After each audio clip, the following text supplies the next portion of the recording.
Bağırsaqdan qanaxmalar tək babasil, yəni hemoroy xəstəliyi deyil.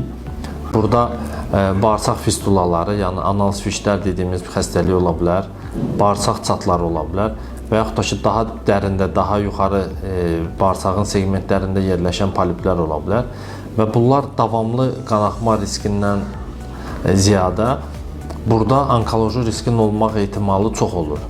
Gündə bir dəfə olan var, həftədə bir dəfə, ayda bir dəfə qanaxmalar olan xəstələrdə əksəriyyəti də düşünür ki, bu ciddi bir şey deyil. Amma mənim sizə tövsiyəm odur ki, əlbəttə ki, hər hansısa bir sıxıntı olanda birinci növbədə həkimə müraciət edəsiniz. Nəyə görə?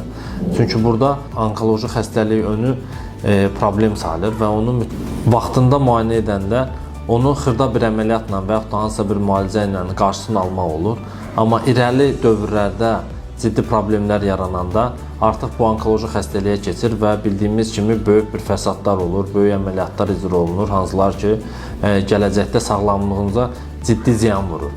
Və bunların hamısının olmaması üçün əlbəttə vaxtında həkimə müraciət edib, müayinələrdən keçib, diaqnozumuzu, xəstəliyimizi dəqiq bilib və ona uyğun müalicələr aparmaq lazımdır.